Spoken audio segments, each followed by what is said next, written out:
ଚାଲ କୁଆଡ଼େ ବୁଲିଯିବା। ଶୁଣୁଛ, ଘରେ ଖାଲି କାମ କରି କରି ବିରକ୍ତ ଲାଗିଲାଣି। କେତେ ଦିନ ହେଲାଣି ମୁଣ୍ଡଟା ବି ଝାଙ୍କି ଦେଉଛି, ଥକା ବି ଲାଗୁଛି। ଚାଲୁନ କୁଆଡ଼େ ଘେରାଇ ବୁଲି ଆସିବା।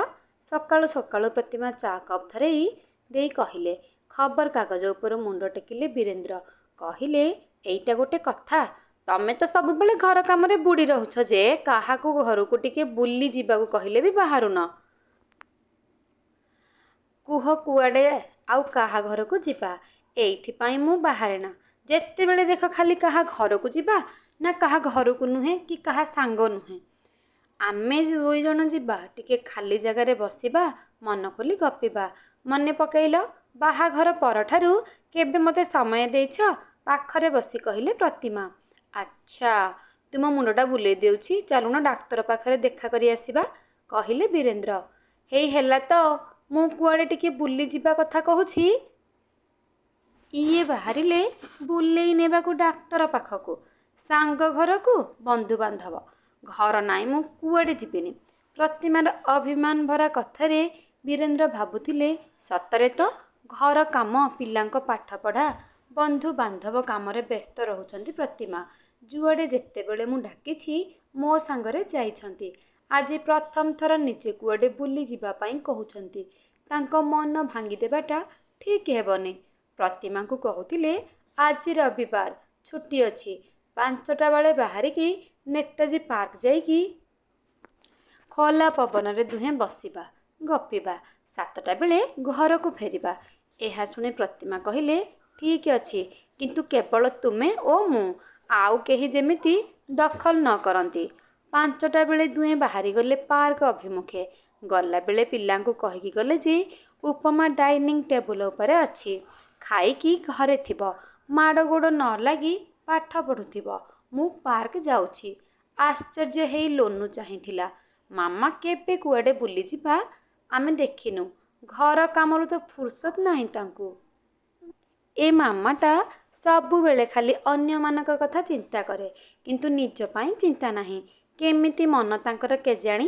ଭାବି ଭାବି ଜଳଖିଆ ଖାଉଥିଲା ଲୋନୁ। ଭାରି ଖୁସି ଥିଲେ ପ୍ରତିମା। ଏତେ ବର୍ଷ ପରେ ସେ ପାର୍କକୁ ବୁଲି ଆସିଛନ୍ତି।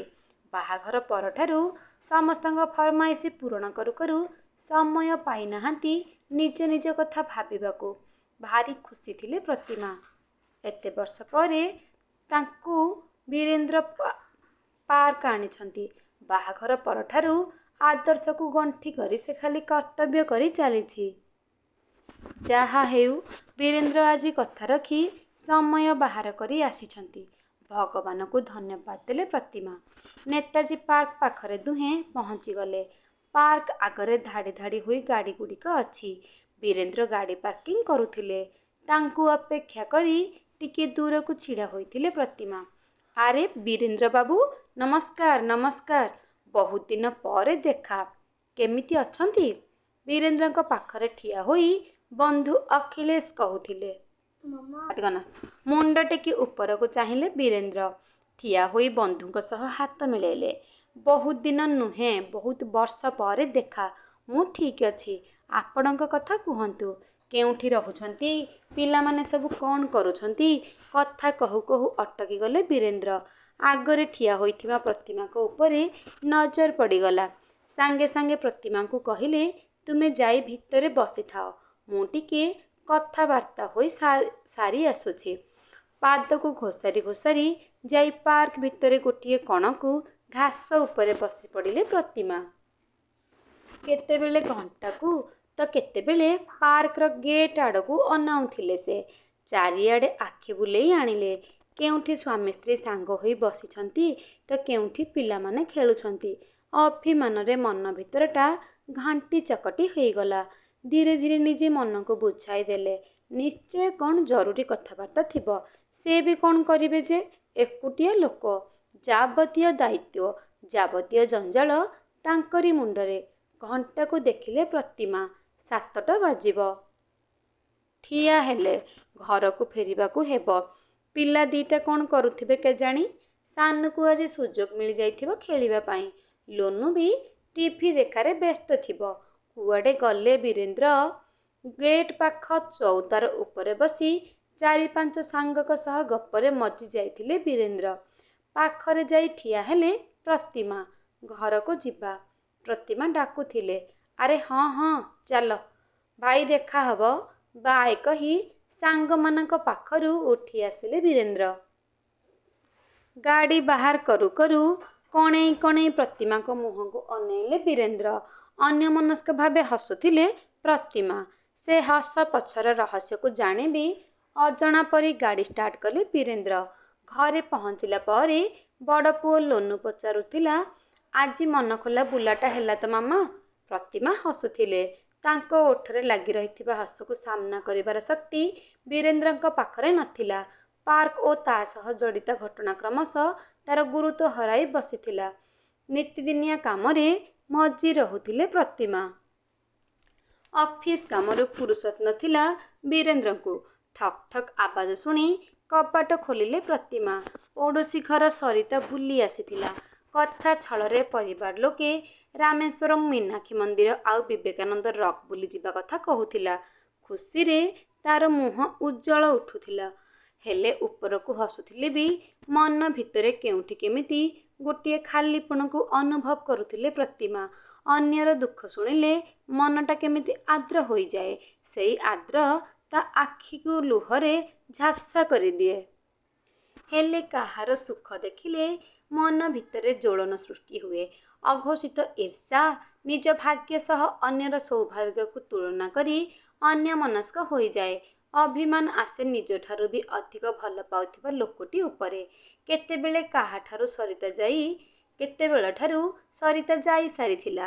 ହେଲେ ସେମିତି ଗୋଟେ ଜାଗାରେ ବସି ରହି ଆକାଶ ପାତାଳ ଭାବୁଥିଲେ ପ୍ରତିମା। ବୀରେନ୍ଦ୍ରକୁ ସେ ଖରାପ ବୋଲି କହିପାରିବେନି। କେଉଁଥିରେ ହେଳା କରିନାହାନ୍ତି ଆଜି ପର୍ଯ୍ୟନ୍ତ। ନିଜ ସ୍ୱଳ୍ପ ରୋଜଗାରରେ ବି ସବୁ ଜିନିଷ ଖଞ୍ଜାଇଛନ୍ତି। ଭଲ ପାଇବା କି ଆଦର ଯତ୍ନରେ କେହି ଖୁଣି ପାରିବେନି। ବେଳେବେଳେ ଲାଗେ ସେ ଗୋଟେ ମେସିନ୍। ମେସିନ୍ଠୁ କିଛି ଆଶା କରିବା ବୃଥା। ସବୁ ଦୋଷ ନିଜର। ବୀରେନ୍ଦ୍ରଙ୍କ ପାଟି ଶୁଣି ପ୍ରକୃତିସ୍ଥ ହେଲେ। ଜଳଖିଆ ଖାଇବେ ଏବେ ସେ। ମୁହଁରେ ଟିକିଏ ମଳିନ ହସଟିଏ ହସି ରୋଷେଇ ଘରକୁ ପଶିଗଲେ। ସେଇ ମଳିନ ହସକୁ ପଢ଼ି ନେଇଥିଲେ ବୀରେନ୍ଦ୍ର। ଧୋଇ ଧାଇ ହେଇ ଆସି ଚେୟାରରେ ବସିଲେ।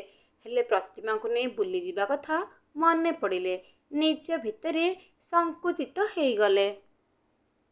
ଜାଣିଥିଲେ ଭାରି ଅଭିମାନୀ ପ୍ରତିମା। କେବେ ସେ ଆଉ ବୁଲିଯିବା କଥା ମୁହଁ ଖୋଲି କହିବେନି। ଭାବିଲେ ସରପ୍ରାଇଜ୍ ଦେବେ ପ୍ରତିମାକୁ। ଅଫିସରେ LTC ପାଇଁ ଦରଖାସ୍ତ ଦେଲେ। ଖର୍ଚ୍ଚ ବି ବେଶୀ ହେବନି। ସେଦିନ ଅଫିସ ପହଞ୍ଚି LTC ପାଇଁ ଆପ୍ଲାଇ କରିଦେଲେ।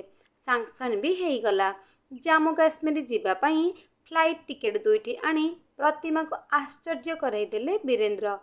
ଏତେ ଖୁସି, ଏତେ ସୁଖ ପ୍ରତିମାଙ୍କ ବୋଲ ମନ ମାନୁ ନଥିଲା। ଅକାରଣରେ ହସି ପକାଉଥିଲେ ସେ। ସଜଡ଼ା ସଜଡ଼ିରେ ଲାଗିଗଲେ ଦୁହେଁ। ଫୋନ୍ ରିଂ ହେଉଛି। ଧରିଲେ ପ୍ରତିମା। କାଲିଫର୍ଣ୍ଣିଆରୁ ଫୋନ୍। ନଣନ୍ଦ ଆସୁଛନ୍ତି। 1.5 ମାସ ରହିବେ। ଫୋନ୍ ରଖିଲା ପରେ ଅବଶ ହୋଇ ବସି ପଡ଼ିଲା ପ୍ରତିମା। ବୀରେନ୍ଦ୍ର କହିଲେ, ଠିକ୍ ଅଛି, ସେ ଆସୁ। ଆମେ 10-12 ଦିନ ସିନା ରହିବାନି, ତାପରେ ଅବଶିଷ୍ଟ ଦିନ ତା ସହ ରହିବା ନା। କିଛି ବ୍ୟସ୍ତ ହେବା ଦରକାର ନାହିଁ। ଏହା ଶୁଣି ପ୍ରତିମା କହିଲେ, ନାଇଁ ନାଇଁ, ତମେ ଫ୍ଲାଇଟ୍ ଟିକେଟ୍ କ୍ୟାନସଲ୍ କର। ବାପା ମା ନାହାନ୍ତି। ବାପ ଘର ବୋଲି ଟାଣପଣରେ ସେ ଆସୁଛନ୍ତି। ସାଥିରେ ଜ୍ୱାଇଁ ବି ପ୍ରଥମେ ଆସୁଛନ୍ତି। କ'ଣ ଧାରଣା ନେଇ ଫେରିବେ ସିଏ? ବୀରେନ୍ଦ୍ର ଜିଦ୍ ଧରିଲେ। ଟିକେଟ୍ କ୍ୟାନସଲ୍ ହେବନି। ମୁଁ ଯେମିତି କହୁଛି ସେମିତି କର। ଚିଡ଼ିଗଲେ ପ୍ରତିମା। କହିଲେ, ତୁମେ ପୁରୁଷ, ବୁଝିପାରିବନି ନାରୀଙ୍କ ମନ କଥା। ସେ ଏତେ ବର୍ଷ ପରେ ଆସୁଛନ୍ତି। ଏକା ଆସୁଥିଲେ ଅଲଗା କଥା। ତମେ ଯିବ ଯଦି ଯାଅ, ମୁଁ ଯିବିନି। ମୋ ବିବେକ ମୋତେ ବାଧା ଦେଉଛି। ବୁଝିଗଲେ ବୀରେନ୍ଦ୍ର ଏବଂ ଚୁପଚାପ ରହିଲେ। ନଣନ୍ଦ ଓ ନଣନ୍ଦେଇ ଆସି ପହଞ୍ଚିଗଲେ। ଘରେ ଖୁସିର ମାହୋଲ। ପ୍ରତିଦିନ ନୂଆ ନୂଆ ପ୍ରକାରର ଓଡ଼ିଆ ଘର ଖାନା। ଖାଇସାରି ସମସ୍ତେ ବୁଲିବା ପାଇଁ ବାହାରି ଯାଆନ୍ତି। ଘରେ ରହିଯାଆନ୍ତି ପ୍ରତିମା। ଘରଦ୍ୱାର ସଜାସଜି, ଲୁଗା ସଫାସଫି ସହ ରାତ୍ରି ଭୋଜନ ପାଇଁ ପ୍ରସ୍ତୁତ କରନ୍ତି। ଆତ୍ମତୃପ୍ତିରେ ହସ ଖେଳିଯାଏ ମୁହଁରେ। 1.5 ମାସ ପରେ ନଣନ୍ଦ ଫେରିଗଲେ କାଲିଫର୍ଣ୍ଣିଆ। ଅନ୍ୟମାନେ ନିଜ ଘରକୁ ଫେରିଗଲେ। ଘରଟା ଖାଲି ଖାଁ ଖାଁ ଲାଗୁଥିଲା। ହଠାତ୍ ମୁଣ୍ଡ ବୁଲେଇ ହେଲା ଏବଂ ପେଟରେ ଯନ୍ତ୍ରଣା ଅନୁଭବ କଲେ ପ୍ରତିମା। ସେ ବୀରେନ୍ଦ୍ରଙ୍କୁ କହିଲେ, ମୋ ପେଟ କାଟୁଛି, ମୁଁ ଜମା ସହିପାରୁନି। ବୀରେନ୍ଦ୍ର ତାଙ୍କୁ ନେଇ ଡାକ୍ତର ପାଖରେ ପହଞ୍ଚିଲେ। ଡାକ୍ତର ସବୁ ଶୁଣି ଅଲ୍ଟ୍ରାସାଉଣ୍ଡ ପାଇଁ କହିଲେ।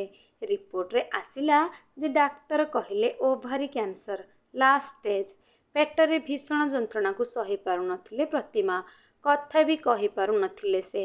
ବୀରେନ୍ଦ୍ର ଖାଲି ଠାକୁରଙ୍କୁ ଡାକୁଥାନ୍ତି, କହୁଥାନ୍ତି ଏଇଥର ଭଲ କରିଦିଅ ପ୍ରତିମାକୁ। ଦେଖିବ ମୁଁ ଆଉ ଜମା ବି ହେଳା କରିବିନି। ହେ ପ୍ରଭୁ କ୍ଷମା କର, ଭଲ କରିଦିଅ ପ୍ରତିମାକୁ। ମନ ଭିତରେ ସେ ଭାଙ୍ଗି ପଡ଼ିଥିଲେ ବି ପ୍ରତିମାକୁ ସାହସ ଦେଉଥିଲେ ସେ। ଦେଖିବ ରୁହ। ଏତିକି କହି ପ୍ରତିମା ହାତ ଉପରେ ନିଜ ଦୁର୍ବଳ ହାତ ପକାଇ ପାଣିଚିଆ ହସଟିଏ ହସିଦେଲେ ପ୍ରତିମା। ସେଇ ହସ ଟିକିଏ ସେମିତି ଓଠରେ ଥାଇ ସେ ଚାଲିଗଲେ। ପଥର ହେଇ ବସି ରହିଥିଲେ ବୀରେନ୍ଦ୍ର। ବସିବା ଜାଗାରୁ ଉଠି ଆଲମାରୀ ପାଖକୁ ଗଲେ। ଜାମ୍ମୁ କାଶ୍ମୀର ଯିବା ପାଇଁ ନୂଆ ଶାଢ଼ୀଟେ କିଣି ଲୁଚାଇ ରଖିଥିଲେ। ଆଦରରେ ଆଉଁସି ଦେଲେ ଶାଢ଼ୀକୁ। ଶାଢ଼ୀଟି ଆଣି ପ୍ରତିମାକୁ ଦେବାକୁ ଦେଲେ। ପ୍ରତିମା ବୋହୂ ବେଶ ହୋଇ ଚାରି କାନ୍ଧରେ ଘରୁ ବାହାରି ଯାଇଥିଲେ। ଅଭିର ଖଇ କଉଡ଼ି ଫୁଲ ଚାରିଆଡ଼େ ବିଛାଡ଼ି ହୋଇ ପଡ଼ୁଥିଲା। ଅହ୍ୟ ଡେଙ୍ଗୁରା ବାଜୁଥିଲା। କୋରି ହେଇଯାଇଥିଲା ବୀରେନ୍ଦ୍ରଙ୍କ ଛାତି। କାନ୍ଦି କାନ୍ଦି କହିଥିଲେ ଅଭିମାନ ଭରା ସ୍ୱରରେ। ପଛରୁ କହୁଥିଲେ, ମୋତେ ନ ନେଇ ତମେ ଏକା ଏକା ବୁଲିବାକୁ ଚାଲି ଯାଉଛ ପ୍ରତିମା, ସାଙ୍ଗରେ ମୋତେ ନେବନି? ସମୟ ଥାଉ ଥାଉ ନିଜର ପରିବାର ଏବଂ ସାଥୀ ସହିତ ସମୟ ନିଶ୍ଚିନ୍ତ ବିତାନ୍ତୁ।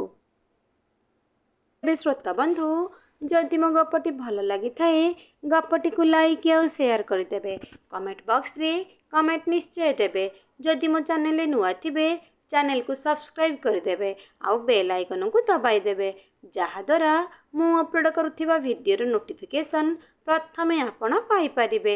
ରହିଲି, ନମସ୍କାର।